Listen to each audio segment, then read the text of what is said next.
Fala galera, beleza? Se você é novo aqui no canal, meu nome é Lucas Mano, cientista. Esse é o nosso quarto vídeo da série Pareto na musculação, em que eu vou falar sobre singles, uma técnica eficiente para treinos de força e também para hipertrofia de certa forma. Primeiro, o que são singles? Single vem do inglês, é uma série de uma repetição. Por que ela é tão especial?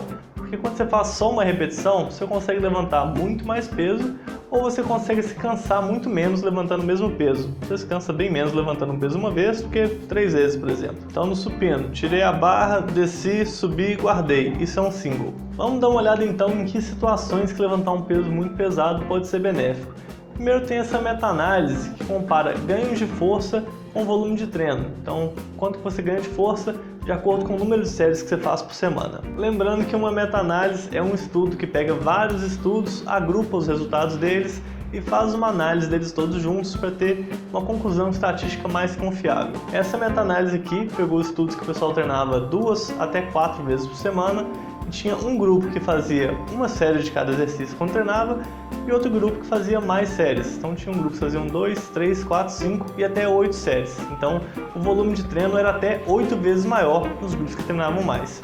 E a gente vai ver como que isso impactou nos ganhos de força. Na maioria dos estudos tinha um grupo que fazia uma série, outro que fazia 3 ou que fazia 5. Então, na média, essa variação do volume de treino foi de 3 vezes ou 5 vezes mais. A gente observa ganhos de força 20% maiores nos grupos que tinham mais volume de treino. Então, você vai treinar 3, 5 vezes mais para ganhar 20% a mais de força. Você, ao invés de você ganhar 10 kg de força no exercício, você vai ganhar 12 kg. Não é uma maneira muito eficiente para você ficar forte, mas uma maneira eficiente está ligada ao próximo estudo, que também é uma meta-análise. Essa meta-análise pegou outros estudos e tinham grupos que faziam um com a carga mais leve e outro com a carga mais pesada. E o ponto que eles usaram para diferenciar os dois foi 60% da sua carga máxima. Então, se você faz com mais peso que isso, você está usando a carga pesada. Se você faz com menos peso que isso, você está usando a carga leve. Pra você ter uma noção, isso seria uma carga que você conseguiria fazer em torno de umas 15 repetições. Essa faixa dos 60% foi usada na meta-análise para definir se a carga era leve ou pesada, mas na média dos grupos, a gente tinha a carga pesada de em torno de 80%, então seria algo que você conseguiria fazer umas 8 repetições, e a carga leve na faixa de uns 30% a 50%, então mais ou menos metade disso. E só de fazer essa mudança na carga, a gente tem ganhos 27% maiores. Então, sem nenhum trabalho a mais, sem fazer mais séries, só de aumentar a carga, sendo que os dois estão indo próximos da falha, a gente tem esse efeito maior do que se aumentar o volume 3 a 5 vezes. Então, o aumento da carga é uma maneira muito mais eficiente de se ganhar força. Outra maneira de ganhar mais força com a mesma quantidade de séries é aumentando a frequência. A gente tem essa meta-análise aqui, que não é oficial, não foi publicada, que encontrou 28% mais ganhos por dia de treino para os membros superiores empurrando e 5% por dia de treino para os membros inferiores. Juntando esses três conceitos e levando até o extremo lógico, a gente chega na ideia de usar uma série por dia com a carga máxima possível, então seria um single só, e todo dia, que a gente teria a frequência máxima. Se você acha que isso é viagem, os búlgaros já usavam isso há muito tempo no levantamento de peso olímpico, e tem um estudo que foi feito justamente nesse tipo de estratégia. Esse estudo foi um acompanhamento de 3 atletas, um deles conseguia agachar 215 quilos, outro conseguia agachar 125 e outro conseguia agachar 220. Eu não sei você, eu ainda não cheguei nesse ponto. Em 5 semanas de treino, eles conseguiram aumentar o agachamento em 12,5 kg, 13,5 kg e 21 kg. O que eles faziam é todo dia fazer um single máximo e depois do single máximo eles faziam 5 séries ou de doubles ou de triples, que seriam séries de 2 ou 3 repetições. Eu já fiz esse tipo de treino, deu certo pra mim, não recomendo que você faça pra você se você não sabe o que está fazendo. Mas não esquenta não que eu vou te passar uma recomendação até o fim do vídeo. Vamos ver essa meta-análise agora que avalia o efeito da ordem dos exercícios, então qual que você faz primeiro e qual que você faz depois.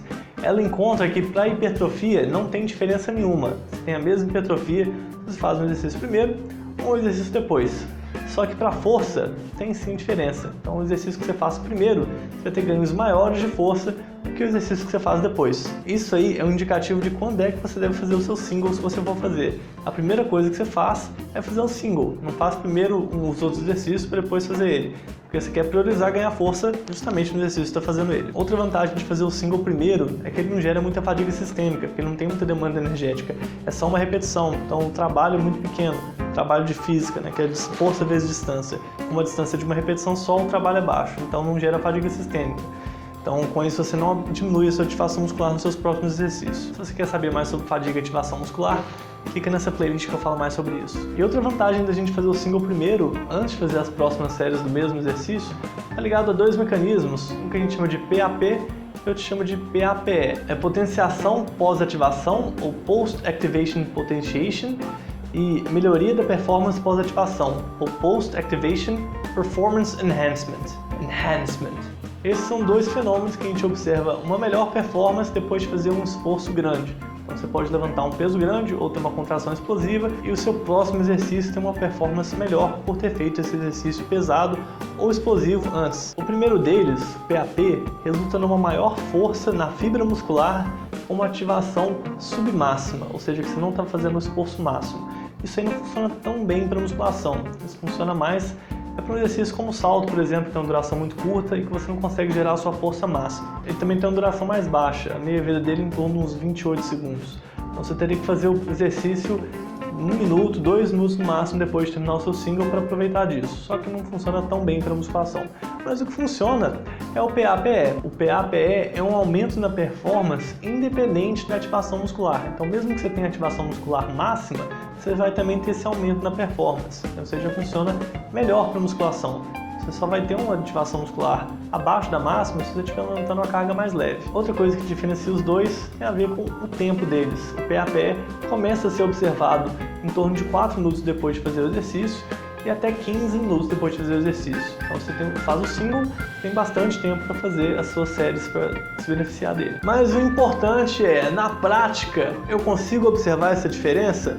Tem alguns estudos que investigam isso. São 3 estudos bem novos, e são só esses 3 mesmo, não tem mais nenhum estudo na literatura que investiga esse assunto até então. Todos os estudos foram feitos com supino. No primeiro deles, tinham 2 grupos, um grupo que primeiro fez com aquecimento e depois sem, e outro que fez primeiro sem e depois com. Então a gente tem o grupo sendo testado consigo mesmo numa data futura. Então é uma maneira de a gente ter uma estatística mais poderosa. No desenho fica bem mais claro.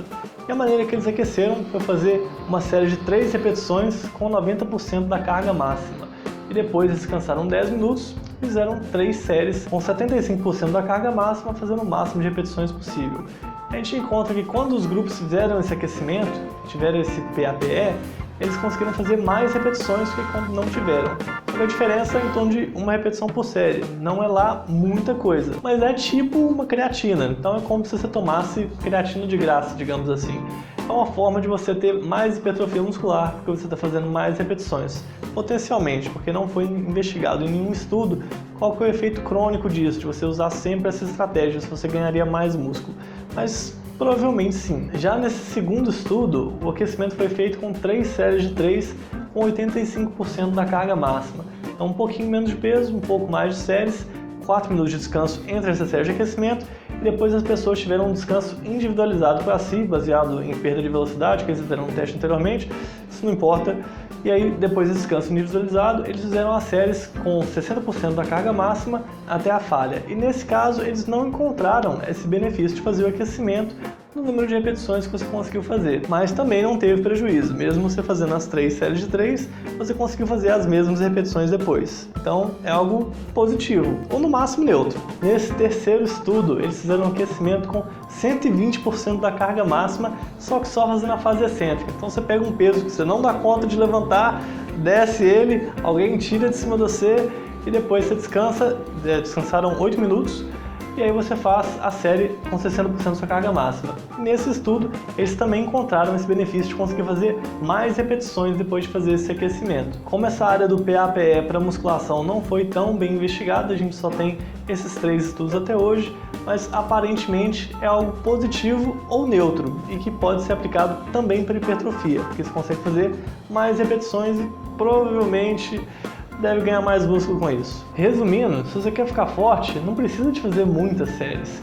A gente vê que fazendo uma série, você já tem 80% dos resultados que se você fizer 5 séries. Isso é justamente o princípio de Pareto. 20% de esforço, 80% dos resultados. E a ideia é que você vai fazer essa única série com bastante peso, porque o peso sim faz uma diferença significativa para o ganho de força, e você pode fazer isso mais vezes na semana se você tiver interesse. Se você não tiver interesse, você pode fazer uma vez por semana, uma vez a cada 2 semanas, depende do quanto você está priorizando a força. E não tem necessidade desse single ser até a falha, um peso que você vai levantar uma vez e não vai conseguir levantar outra. Você pode pegar um peso que você com certeza levanta 2, 3 vezes, fazer um single, aquecimento, guardar. Você já viu uns vídeos meus fazendo isso? E isso vai te dar bons resultados para força. De quebra, nas séries seguintes, você pode ter uma performance melhor e pode, com isso, ter até mais hipertrofia muscular. Se você curtiu o vídeo, você viu ele até o fim, clica no curtir, se liga que logo mais eu devo lançar minha consultoria em musculação. Comenta aqui embaixo, você prefere mais força, prefere mais hipertrofia, por que você treina? Aquele abraço e bora puxar uns ferros!